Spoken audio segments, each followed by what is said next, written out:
Trump, I invite you to Ukraine, to Kyiv. So if you can stop the war during 24 hours, I think it will be enough to come. Maybe Donald Trump really has some idea, a real idea, and he can share it with me. Le président Zelensky, la semaine dernière, en parlant à Davos, est-ce que c'est son sens de l'humour qui est ressorti dans cette déclaration en disant « Monsieur Trump, vous avez une solution pour la guerre en Ukraine, ça pourrait se résoudre en 24 heures. Bien, venez donc me donner votre solution. » En fait, c'est assez provocateur parce que l'ancien président américain avait dit qu'il pourrait régler la guerre en Ukraine en 24 heures. Mais plusieurs républicains au Congrès veulent fermer le robinet de l'aide à l'Ukraine, hein, notamment lorsqu'il a été question d'aider à la fois l'Ukraine et à la fois Israël. Le président Biden, dans un discours à la fin de l'année, avait dit qu'il fallait unir les deux pays dans le soutien que les États-Unis veulent apporter. Et par contre, Trump, lui, à maintes reprises, a dit qu'il envisagerait un retrait des États-Unis de l'OTAN. Et c'est pas rien pour les conséquences de l'ordre international. J'en parle avec Frédéric Mérand, directeur du département de sciences politiques de l'Université de Montréal et spécialiste de ces questions-là. Bonsoir, Frédéric Mérand. Bonsoir. On vient de parler avec Frédéric Gagnon. Bon, est-ce que c'est une fatalité pour vous, analyste de la géopolitique, que l'élection de Trump pour l'ordre international? L'élection de Trump, je ne sais pas si Donald Trump va gagner. Ça, Frédéric Gagnon est mieux placé que moi pour le dire. Mais ce qui est sûr, c'est que dans la dernière année d'une présidence, comme celle de Joe Biden en ce moment, c'est souvent un moment où on attend des grands gestes sur le plan de la politique internationale de la part d'un président américain. Là, le problème, c'est que plus les gens s'attendent à ce que ce soit Donald Trump qui soit le prochain président, moins la parole de Joe Biden aura de crédibilité sur la scène internationale, puisque les engagements qu'il pourrait prendre seraient éventuellement détricotés par Donald Trump. Donc, c'est effectivement un problème sur la scène internationale que d'attendre une présidence Trump, qu'elle advienne ou non. Ils le sont déjà un peu, hein, de la manière parce que la Chambre républicaine est majoritaire et les 60 quelques milliards que M. Biden avait promis à l'Ukraine, c'est pas demain la veille qu'ils vont recevoir le chèque, là.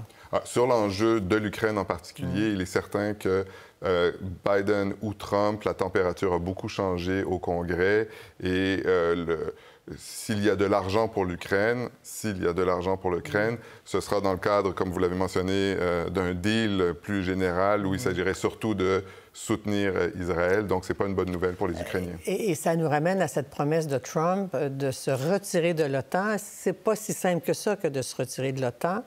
Et que serait l'OTAN sans les Américains?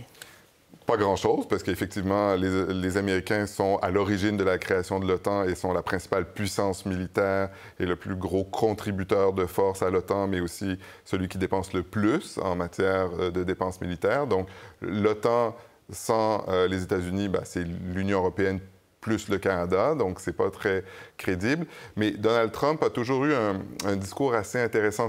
Il dit souvent vouloir menacer l'OTAN, donc il remet en question finalement la crédibilité de l'OTAN en disant que peut-être les États-Unis ne se porteraient pas au secours des autres pays de l'OTAN s'ils étaient attaqués. Donc ça, c'est remettre en question l'identité même de l'OTAN. L'article 4 ou 5? L'article 5, exactement, de défense collective mutuelle.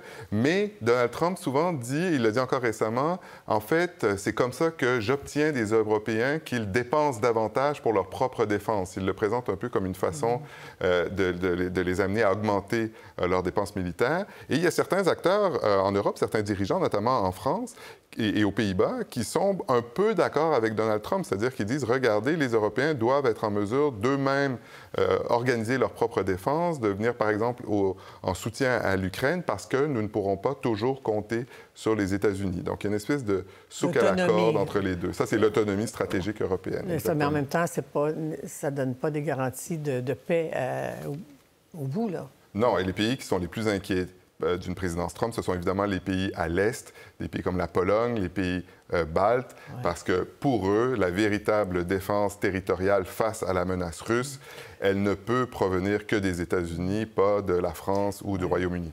Nikki Haley, qui est encore en liste, peut-être jusqu'à demain ou après-demain, ou quand on verra, mais elle a toujours plaidé, même dans les débats où Trump était absent, de dire notre politique étrangère devrait permettre, il faut aider l'Ukraine, parce que aider l'Ukraine Puis, en fait, être membre de l'OTAN, ça veut dire sauver la vie de soldats américains qui n'auront pas à aller se battre sur le terrain.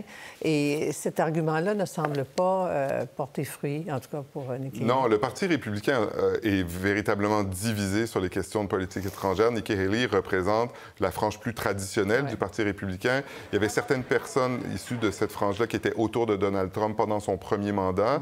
Ce sont des gens qui pensent que la Russie est une menace, l'OTAN est un moyen de défendre les alliés européens contre cette menace, et donc les États-Unis doivent rester engagés, y compris auprès de l'Ukraine. Donald Trump, par rapport à cette position-là, est vraiment en porte-à-faux, puisque lui pense que la Russie n'est pas une menace, et donc l'Ukraine est un puits sans fond qui mine la sécurité américaine. Alors, j'arrivais à la Russie, justement, parce qu'on ne sait pas qu'est-ce qui justifie les liens d'admiration ou de proximité entre Trump et Poutine, mais ça fait partie de la menace, je dis en guillemets, que ferait courir Trump à l'ordre international avec ce rapprochement ou cette admiration qu'il voue à Poutine, étant donné les visées de Poutine, notamment sur l'Ukraine. Oui, il y a beaucoup de sujets internationaux sur lesquels il est encore difficile aujourd'hui de savoir exactement ce que Donald Trump veut. Je pense par exemple à Taïwan. Mais sur le cas de l'Ukraine, il a toujours été très explicite. Il pense que ça ne sert à rien de soutenir l'Ukraine. Il a effectivement des rapports très proches avec Poutine.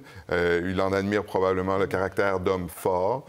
Mais donc ça, c'est sûr que c'est un des rares enjeux internationaux où on est à peu près certain de ce que ferait Donald Trump, c'est-à-dire qu'il lâcherait l'Ukraine, et une bonne partie du Parti républicain qui contrôle donc la Chambre des représentants, semble être derrière lui. Et de manière plus élargie, Trump a dénoncé l'accord avec l'Iran.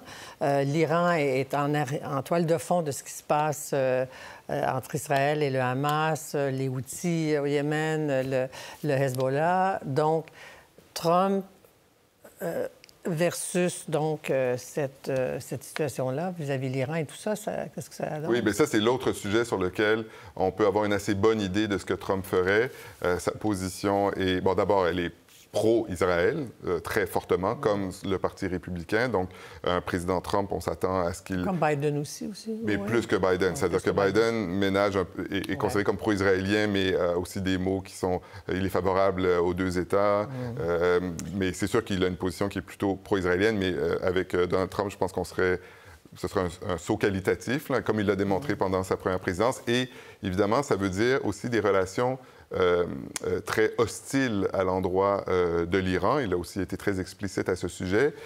Mais aussi, il faut ajouter un autre pays dans la région, très proche de l'Arabie saoudite. Donc, pendant son premier mandat aussi, il avait des rapports avec l'Arabie saoudite. Ce sont quand même des sujets sur lesquels c'est plus difficile de voir exactement quelle serait sa stratégie. Oui, écoutez, alors, bref, c'est une menace pour l'ordre international ou pas? Une chose là-dessus, c'est-à-dire qu'on a été très rassurés d'une certaine manière par le premier mandat de Donald Trump parce que il n'a pas, par exemple, initié de guerre. C'était le premier président américain à ne pas initier de guerre et il n'a pas fait grand-chose finalement. La question, c'est de savoir si le Trump 2 sera de même acabit que le Trump 1, c'est-à-dire qu'il arrive dans un monde où les relations internationales se sont beaucoup dégradées, beaucoup plus de tensions, beaucoup plus de conflits, et lui-même est aussi un homme transformé qui va être en plein contrôle s'il devient président de son administration. Donc, dans ce sens-là, c'est un monde plus inquiétant, oui. Merci beaucoup, Frédéric Méran. C'était absolument passionnant. Merci. Merci, bonne soirée. À bientôt.